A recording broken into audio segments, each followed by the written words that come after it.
मेरा नाम मणिया सुर्वे।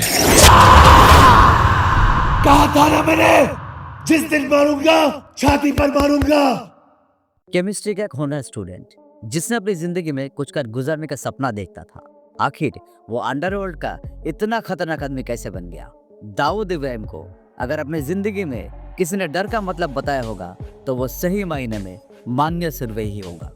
हम ऐसे क्यों कह रहे हैं, आप इस वीडियो को आखिर तक देखने के बाद जरूर समझ जाएंगे। तो आइए जानते हैं अंडरवर्ल्ड के सबसे पढ़े लिखे डॉन की पूरी जीवनी। साल 1944 का 8 अगस्त महाराष्ट्र के रत्नागिरी में मान्य सुर्वे का जन्म होता है। इसका पूरा नाम मनोहर अर्जुन सुर्वे था। साल 1992 में उसका माता पिता 8 साल के मनोहर सुर्वे को लेकर महाराष्ट्र के रत्नागिरी से मुंबई आ गए। ये लोग मुंबई के एक चाल में रहने लगे। इनका परिवार एक मिडिल क्लास फैमिली से बिलोंग करता था। आपको बता दें कि मान्य सुर्वे की मां ने दूसरी शादी की थी।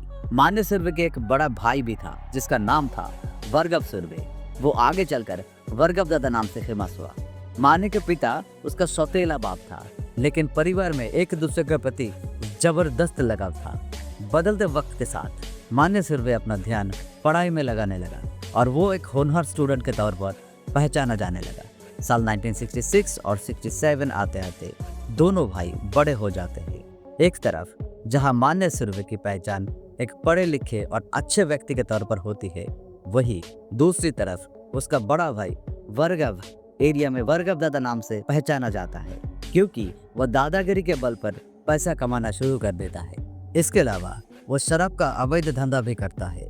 आगे चलकर वर्गव दादा कुछ टाइम के बाद ये परिवार परले से दादर पहुंच गया और वही जाकर अगर बाजार में रहने लगा। दूसरी तरफ मान्य सुर्वे ने दादर की कृति कॉलेज में दाखिला ले चुका था। आगे चलकर उसने केमिस्ट्री से बीएससी की। उस समय उसके 78% मार्क्स आए थे। मान्य ने कॉलेज में कभी भी अपने किसी दोस्त के साथ भी मारपीट नहीं की थी। वो हमेशा हर तरीके से क्राइम से दूर रहता था। इस समय घर का पूरा खर्चा वर्गव दादा ही ज्यादा उठाया करता था। भले ही वो उल्टे सीधे काम करता था, परंतु वो चाहता था कि मान्य पढ़ लिख कर एक अच्छा इंसान बने और इस अपराध की लाइन से बहुत दूर रहे।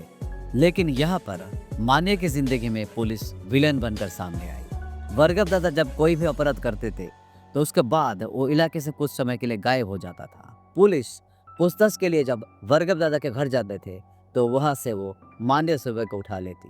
वो उससे पूछताछ करती, उसके साथ मारपीट भी करती।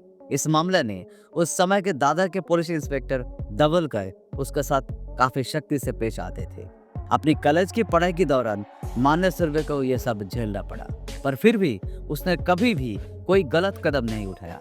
इसके बाद साल 1969 में वो ग्रेजुएशन कंप्लीट कर चुका था। इसी दौरान वर्गव दादा ने प्रभादेवी इलाके में एक व्यापारी से 50,000 की डिमांड की और जब व्यापारी ने पैसा नहीं दिया तो उसने हॉकी स्टिक और डांडों से व्यापारी को इतना पीटा कि उसकी मौत हो गई। इस मामले में पुलिस ने वर्गव दादा के साथ साथ मान्य सुर्वे को भी अपराधी बना दिया। इसका पीछे कारण ये बताया गया कि वर्गव दादा जब व्यापारी को पीट रहा था तो मान्य सुर्वे भी वहां मौजूद था।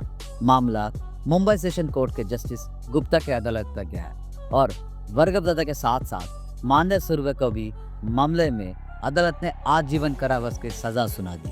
कहते हैं कि इसके बाद मान्य सुर्वे का पूरा कैरियर ही चौपट हो गया। गुस्से में उसने भारी अदालत में ही दवलकर को जान से मारने की धमकी भी दी। इन लोगों को पुणे की जेल ले जाया गया, जहां उन्होंने साल 1969 से 1977 तक समय काटा। इस दौरान मान्य की दोस्ती शेख मुनीर से हुई, जो उस समय का एक डेंजरस क्रिमिनल था। शेख मुनीर की सजा पहले पूरी हो गई और मान्य की अभी 1.5 साल सजा बाकी थी। इस बीच मान्य ने जेल से भागने का प्लान बनाया और जेल में ही भूखे हड़ताल शुरू कर दी। लगातार भूखे हड़ताल करने से मान्य का 20 किलो का वजन कम हो गया। फिर जेल स्टाफ ने उसे पुणे की हॉस्पिटल में एडमिट करवाया। यहाँ पर उसे मिलने के लिए शेख मुनीर और बाजी पाटिल आते हैं। सिक्योरिटी में मौजूद पुलिस वालों को घायल करके मान्य को भगा कर ले जाते हैं। ये लोग मुंबई आते हैं और यहाँ पर मान्य अपना पूरा गैंग बनाता है। अपना गैंग में उसे अपना एक पुराना दोस्त अरुण को भी लिया, जो मान्य के गाड़ी भी चलाया करता था। जेल में मान्य की मुलाकात कुछ क्रिमिनल से हुई थी। इनके कॉन्टेक्ट से उसने अपने लिए एक पिस्तौल और अपनी गैंग बनाकर क्राइम करने लगा। पहली बार इन लोगों ने रिवॉल्वर के दम पर एक छीना झपटे का केस किया, जिसमें इनको कुछ पैसा मिला। इसी दौरान मान्य सुर्वे ने उस इंस्पेक्टर को डराना धमकाना की शुरू किया, जिसकी वजह से मान्य सुर्वे की लाइफ बर्बाद हुई है।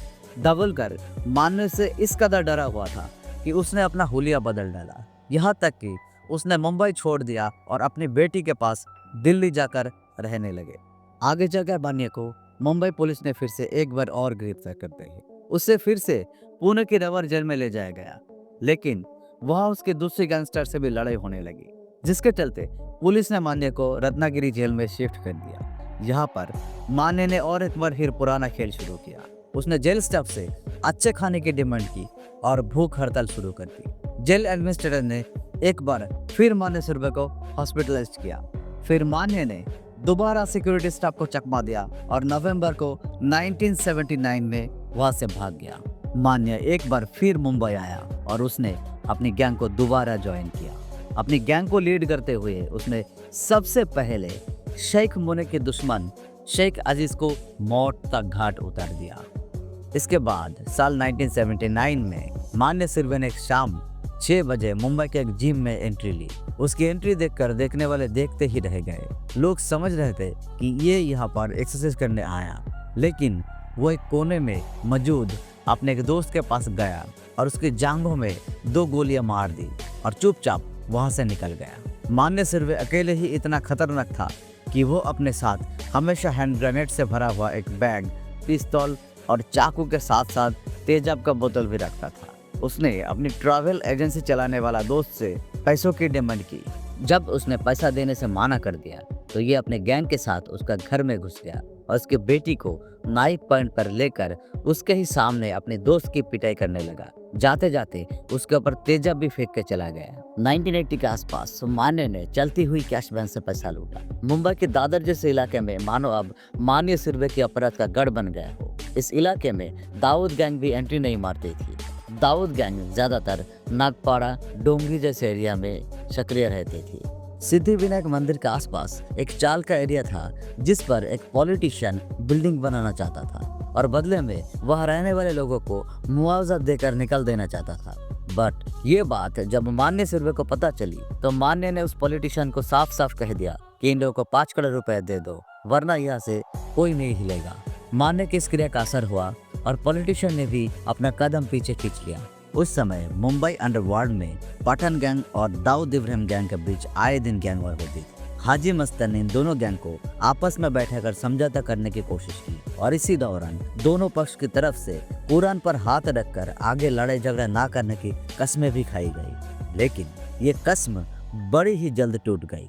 12 फरवरी 1981 को रात 1 बजे दाऊद गैंग का लीडर सब्बिर कसकर अपनी गर्लफ्रेंड चित्रा को लेकर मुंबई की सड़कों पर घूम रहा था। तभी उसने नोटिस किया कि एक सजी धजी ब्रांड एम्बेसडर कर उसका पीछा कर रही है। लगभग 1 बजे वो पेट्रोल पंप से पेट्रोल भरवाने के लिए अपनी कार से नीचे उतरा और उसी समय एम्बेसडर कार भी वहां पहुंची और मान्य सुर्वे और उसके साथी उस कार से नीचे उतरे और सब्बिर कसकर जमकर फायरिंग शुरू कर दिया।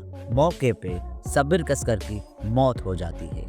इस घटना ने दाऊद इब्राहिम को और भी डेंजरस बना दिया।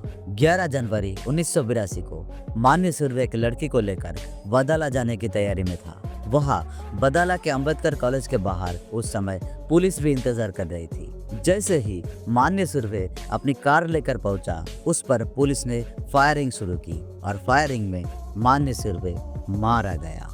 पर सवाल ये उठता है कि आखिर पुलिस को इतने शातिर अपराधी की इतने सही लोकेशन और टाइमिंग के बारे में इतनी जानकारी कहां से मिली। इसे लेकर 3 बातें आती हैं। पहली बात तो ये है कि दाऊद इब्राहिम गैंग की तरफ से पुलिस को कोई इनपुट मिला। दूसरी बात ये है कि मान्य सुर्वे जिस एरिया में ऑपरेट करता था वो कभी वज्रराजन का एरिया था। कहते हैं कि एक बार इन दोनों के बीच बहस हो गई थी। इसके बाद वज्रराजन ने मान्य का भरोसा जीतने के लिए उसको अपनी एम्बेसडर कार दे दी, जिससे वह लड़की को घुमाने के लिए ले जाने वाला था और फिर सही लोकेशन की जानकारी पुलिस को दे दी। और तीसरा सोर्स पुलिस का अपना था, जिसका बारे में पुलिस ने भी लिखा। तो ये थी दोस्तों मान्य सिर्वे का एनकाउंटर की पूरी कहानी। आपको क्या लगता है, अगर मान्य सिर्वे का एनकाउंटर नहीं हुआ होता तो मुंबई दंगों के बाद 1993 का बम धमाके हो सकते थे? नीचे दिए कमेंट्स में जरूर बताएं। धन्यवाद।